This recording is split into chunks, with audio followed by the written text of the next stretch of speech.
We have finally dropped some dead weight on Married at First Sight. I am so happy to see so many people leave. We also had some surprise exits, so let's get straight into this. This week, Alex was the villain, and I'm starting to think Alex is actually the actor of this season, because what was the performance he put on this week? At the commitment ceremony, he got into an argument because Rochelle said he was on a double date with Orson and Hannah, which wasn't true. He was like, you're chatting shit. Then Lacey said, actually hold on, because them two have kissed, so I'm calling bullshit. Alex somewhere in his head mixed up that it was Lacey that said they were on a double date. He got angry, and then Sasha got involved. Honestly, I'm on Alex's side on this part, because why was Sasha even getting involved? Then she was angry at Ross for not sticking up for her, and he was like, I don't get involved in drama. Why are you trying to get me involved in drama? I would understand if it was her drama, but it had nothing got to do with her. She didn't need to be involved in any of it. Nobody was even talking to her. Then we seen on the day out, it was literally Polly and Sasha versus Alex. They were going at him. They kept asking him questions about if he cares about Holly, blah, blah, blah. Holly left this week because she missed her kids. That's all Alex knew, allegedly. Honestly, I think Alex is really playing it up here this week. They were like, do you even care about Holly? She's gone. Do you care that she's gone? And he was like, does she care? She's the one that's not here. Stop asking me about my marriage. It's nothing got to do with you. Then Holly was trying to say like her relationship was better than theirs. It was just a lot of back and forward. The funniest comment was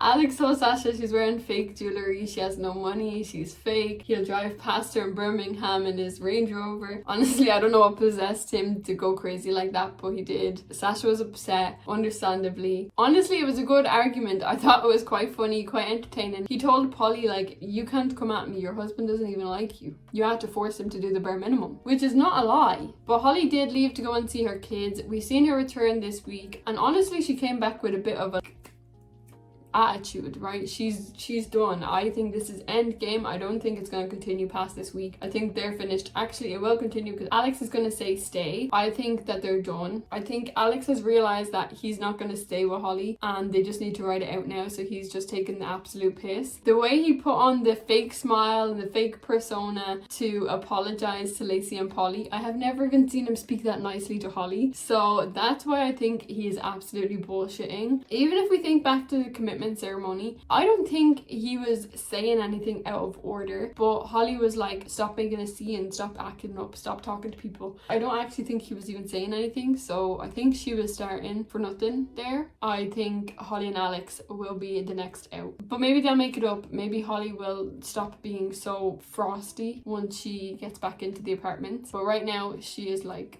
no bullshit, I'm done with you. You can't talk to me like this. I'm a mother. But this week was the first week we saw arguments for Ross and Sasha. Because Ross didn't stand up for Sasha at the commitment ceremonies and he was open to having a conversation with Alex, he went and had the conversation. Sasha didn't like it. They end up arguing. Allegedly, what happened in the apartment, we didn't see it on camera. He threw the ring across the room and then was like closing his eyes, not looking at her, so he couldn't lip read. They did eventually make up. Sasha was really pissed. She was not having it. When they went to the spa day, they were sent a picture and Ross was over Lacey. I guess the way it looked, I do get why she would be upset because of how it looked. It looked like he was like cuddling her from behind. I do think it was a bit over dramatic, especially because we seen Lacey dancing with Adam. After Sasha had the argument with Alex, she came back and told Ross. So when it got to the dinner party, Ross was so angry. He pulled Alex to the side, but Alex wouldn't apologize. It did unite Sasha and Ross at the dinner. I think they're good now for next week. They haven't had a good week this week. It's the first time we've actually kind of seen them on screen. Emma and Casper, I am completely not a fan of Emma. I don't like her anymore. I don't like the way she's acting. They had a visit from Charlene this week, and Casper spoke about how he needed more emotion for him to get to the physical. He needs her to be more emotional or he can never get to the physical because it's not all about that for him. She told him she doesn't like him enough to give him the emotion. She doesn't care about him enough to give him the emotion. What?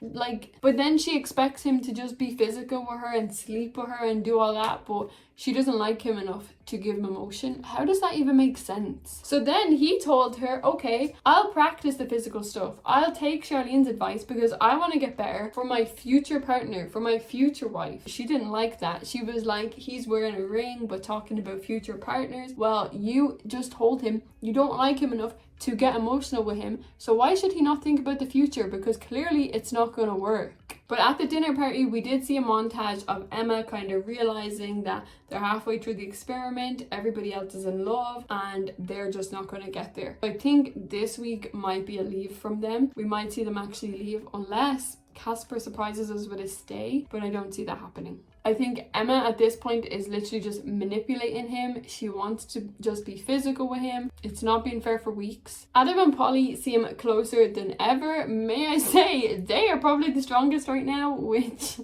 that's crazy.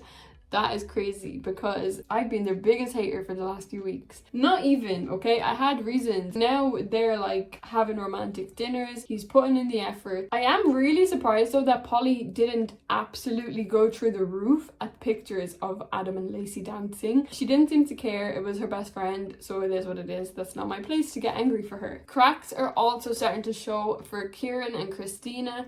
We've seen Kieran admit that he's pulling away, her emotions are too much for him, her PMDD is a lot, he can't really deal with it, he doesn't know if he's going to be able to deal with it long term, so he doesn't want to drag her on if he doesn't think he's able for it. It's sad because it's something that Christina can't help. We also have to see it from Kieran's point, and if he can't deal with that much emotion, we can't expect him just to put up with it. We have to see it from both people's sides. Yes, it is really sad that Christina has this illness. We can't just expect other human beings to put up with it and deal with it, as harsh as that sounds. Christina did set up a really nice date for him with his dog. It still didn't help though. He's still feeling the same way. I think at this point he's getting a bit in his head now. I don't know how the relationship is going to go. We did see at the dinner party that Kieran kissed Adam and Polly on the lips. I don't think it was deep because he kissed both of them. If it was just Polly, I would think, okay, what the fuck? But he kissed both of them. It was almost like he was just French kissing the way you'd kiss on the cheek, but he kissed them on the lips and it just didn't seem that deep. It did show Christina that the cold sores are non-existent. He's been using these cold sores as an excuse for the last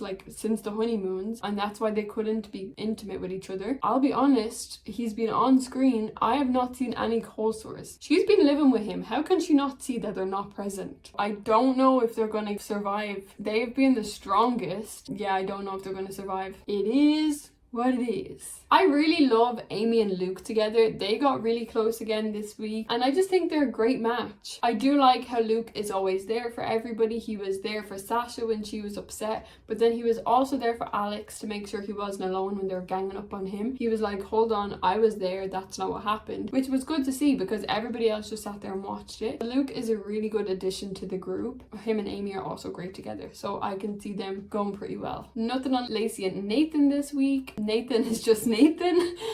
I think he hates being on camera. They had no problems with Lacey and Adam's dance, so again, that's none of my business. Orson and Rochelle, Hannah and Stephen have left. They left at the commitment ceremony. It was funny because the experts seemed to be pissed at Orson for kissing Hannah. Yes, they kissed. Are any of us surprised? No. Should we care about Rochelle and Stephen's feelings? No. I don't know why the experts were pissed off because Rochelle has been treating him like shit. They should have been pissed off at that. She should have known before she went in here that she was going to miss her daughter's birthday, so stop with the tears of missing a birthday, please. The thing is as well for me, if you are going to frown upon wife swapping and people moving in with each other or other couples kissing other people's wives, then you shouldn't invite them back to the show. Orson and Hannah were invited to come back as a couple and they declined because Hannah said it was just too much turmoil and she obviously wouldn't have been welcomed if they came back, but they were invited back and they declined. I think if Married at First Sight doesn't want this happening,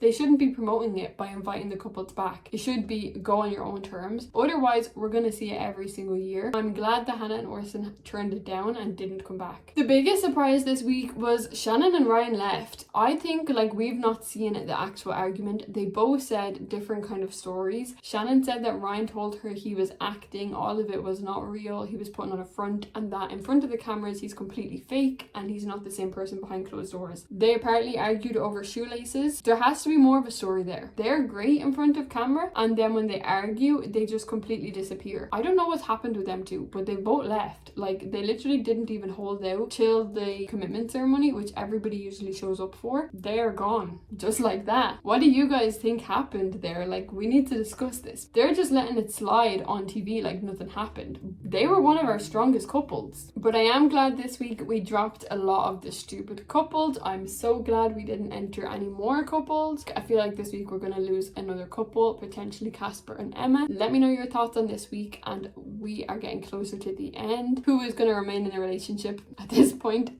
Nobody. Maybe Amy and Luke. Let's catch up next week, and I hope you guys enjoyed this video.